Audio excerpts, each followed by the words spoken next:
Hello, कैसे हैं आप लोग? I welcome you all on your own YouTube channel board marks. सबसे पहले एग्ज़ाम है कल से आप लोगों का, तो इसके लिए ऑल द बेस्ट। ठीक है, आप एग्ज़ाम में अच्छे से जाएं।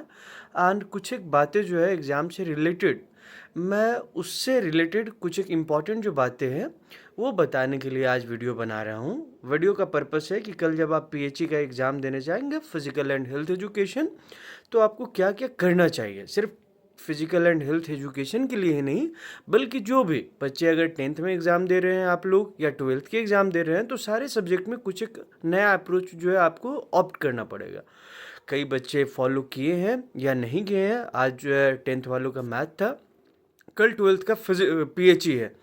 तो देखते हैं कि क्या क्या जो है इम्पॉर्टेंट चीज़ें हैं जो आपको जानना ज़रूरी है, जो आपको फॉलो करना है।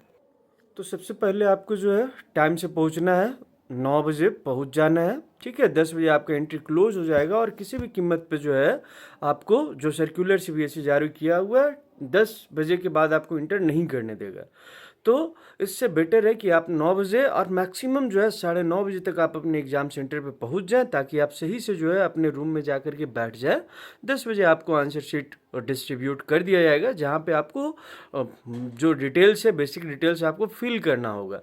तो उसको फिल करने के लिए जो है आप एक बार घर में प्रैक्टिस कर लें, ताकि वहाँ पे गलती ना हो। इसके अलावा जो बेसिक बातें हैं जो आपको ध्यान में रखना है, पहला कि आप अपने साथ सिर्फ ब्लू पेन कैरी करेंगे, 2-3 ब्लू पेन कैरी कर लेंगे, पेंसिल कैरी कर लेंगे, पेंसिल के साथ शार्पनर, इरेजर, ये सब जो कैरी कर लेंगे। जो चीज़ें आप ले जा रहे हैं वो ट्रांसपेरेंट पाउच में ले जाएंगे। हाँ, एडमिट कार्ड ले जाना नहीं भूलना है, ओरिजिनल एडमिट कार्ड, जेरोक्स अगर आप उसका रखे हैं तो उसको घर में रखना है। आपको एग्ज़ाम हॉल पे जो है आपको ओरिजिनल एडमिट कार्ड ही लेकर के जाना है। इसके अलावा आपको रेगुलर प्रॉपर स्कूल यूनिफॉर्म पहन के जाना है, आईडी कार्ड मस्ट है।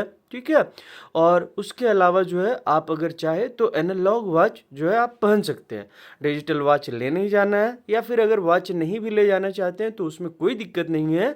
हर एक क्लासरूम में जो है आपका वॉच लगा होता है, जहाँ पे आप टाइम देख सकते हैं। ये सब करना मस्ट है। उसके बाद आता है कि आप आंसर राइटिंग कैसे करेंगे। दिक्कत हो रहा है कि यहाँ पे जो है आपको सेक्शन वाइज अटेम्प्ट करना है।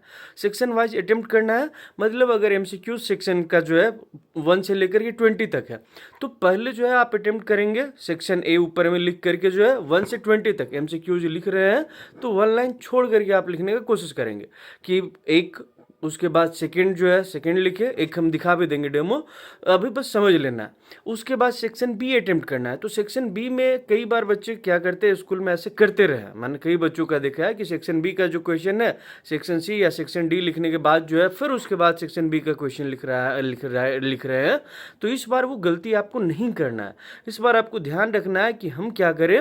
अगर सेक्शन बी में 6 क्वेश्चन है मान लेते हैं हम, तो 6 क्वेश्चन में अगर 4 हमको आ रहा है, तो हम सोच रहे हैं बाद में अटेम्प्ट करें, उसके बाद जो है हम लॉन्ग आंसर अटेम्प्ट करें। तो उसके लिए आपको क्या करना है, उसके लिए आपको जो है प्लेस जो है उसको छोड़ देना है कि 24th का आंसर अभी नहीं हम लिखना चाह रहे हैं, बाद में हम लिखेंगे। तो 24th के लिए सफिशिएंट स्पेस जो है आप छोड़ दीजिए, 1 पेज 1.5 पेज जितना आप लिखना चाहते हैं, एंड उसके बाद आगे 25th लिखिए। हर एक सेक्शन का जो क्वेश्चन है वो एक साथ होना चाहिए। अगर बी सेक्शन का क्वेश्चन आप सी वाले में अटेम्प्ट कर रहे हैं तो हो सकता है कि आपका मार्क्स जो है नहीं मिलेगा, उसको गलत कंसिडर कर दिया जाएगा। तो आप ध्यान रखेंगे कि क्वेश्चन जो है सिक्वेंस में अटेम्प्ट करेंगे, सेक्शन वाइज अटेम्प्ट करेंगे। अगर वहाँ पे थोड़ा बहुत भी आपको दिक्कत हो रहा है कि इस क्वेश्चन को हम बाद में अटेम्प्ट करना चाहते हैं या इसका आंसर बहुत अच्छे से हमको नहीं आ रहा है, लास्ट में अटेम्प्ट करेंगे, तो वहीं पे उसके लिए आपको स्पेस छोड़ देना है। उसके बाद सेक्शन सी में बढ़ गए, सेक्शन सी के क्वेश्चंस को अटेम्प्ट किए, सेक्शन डी को अटेम्प्ट किए। इस तरह से आपको आगे बढ़ना है। एक हम डेमो दिखा दे रहे हैं आप लोगों को, और ध्यान रखेंगे कि जो जिस पेज में आप डिटेल भरते हैं उसके बाद जो है जहाँ पे मार्क्स अवार्ड किया जाता है उसमें नहीं लिखेंगे, यानी जो आपका पेज नंबर 2 होगा उसको आप स्किप कर दीजिएगा। जो आंसर राइटिंग करेंगे वो पेज नंबर 3 से आप करना स्टार्ट करेंगे। अब ये रहा आप जो है इस तरह से डिटेल भरेंगे, ठीक है, एक एक करके डिटेल को भरेंगे, हड़बड़ी नहीं करेंगे, गलती भी नहीं करेंगे। इतना ही सारे डिटेल्स आपको भरने रहेंगे जिसको आपको क्या करना है, भरना है। अगर आप एक बार घर में प्रैक्टिस कर लेते हैं, हर एक सैम्पल पेपर में ये दिया हुआ है तो अच्छा रहेगा। अगर नहीं भी प्रैक्टिस किए हैं तो हड़बड़ाना नहीं है वहाँ पे भरने समय। उसके बाद ये जो उसके बाद सेकेंड पेज रहता है, ये आपका जहाँ पे एग्जामिनर जब कॉपी चेक करते हैं तो मार्क्स बैठाते हैं। क्वेश्चन नंबर 1 में आपको कितना मार्क्स मिला, 2 में कितना मार्क्स मिला। इसके बाद वाला जो ये पेज होता है, ठीक है, इस पेज को, ये पेज नंबर आपका 2 है, इसमें आप कुछ भी अटेम्प्ट नहीं करेंगे, इसको आप एज इट इज रहने देंगे। ठीक है, आप स्टार्ट करेंगे यहाँ से, ऊपर में लिखेंगे सेक्शन ए। एमसीक्यू लिखने का कोई जरूरत नहीं है, आप सेक्शन ए लिखेंगे। उसके बाद इस तरह से 1-1 लाइन छोड़ करके जो है एमसीक्यूज के क्वेश्चंस को लिखेंगे। ए लिख लिए, बाद में आप ऑप्शन लिखना चाहे तो यहाँ पे लिख दिए ABCD करके। ये रहा सेक्शन ए। अब सेक्शन ए में मान लेते हैं मेरा 20 क्वेश्चन है, या हिस्ट्री पढ़ाते हैं तो 21 क्वेश्चन है। तो इस तरह से जो है हम क्या किया, 9, 10, 11, 12 हम इसको बाद में करना चाह रहे हैं, तो हम इसके लिए स्पेस यहीं पे छोड़ देंगे। ठीक है, यहाँ पे स्पेस छोड़ दिए। अब सेक्शन बी यहाँ से स्टार्ट करने का कोई ज़रूरत नहीं है, आप नया जो है पेज से स्टार्ट। अब ये रहा मेरा सेक्शन बी।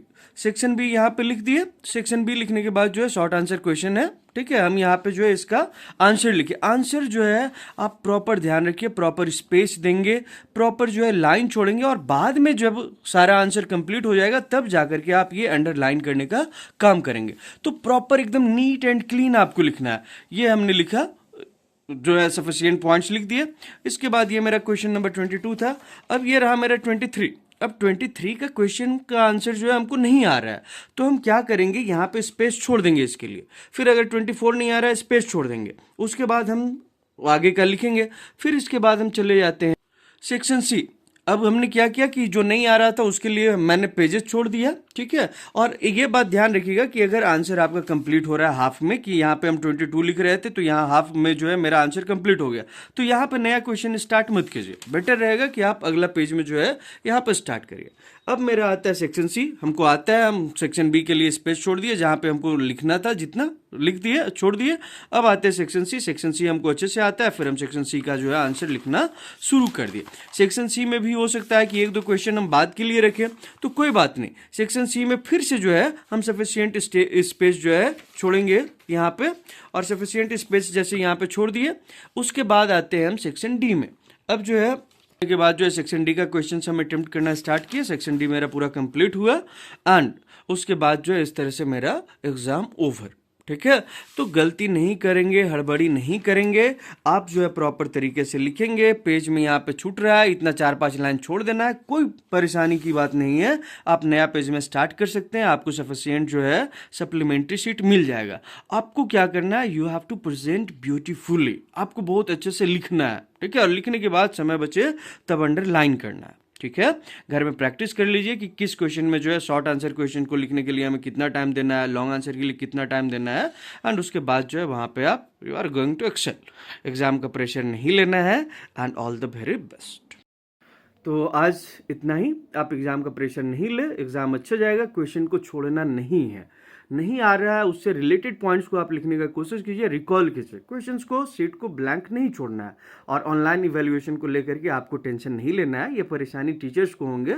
ठीक है, आपको उसके लिए परेशान नहीं होना है। तो आप जो है अपना काम करें, all the best, stress free होकर के एग्जाम देने जाना है, और फिर बताइएगा एग्जाम कैसा गया। ठीक है, थैंक यू।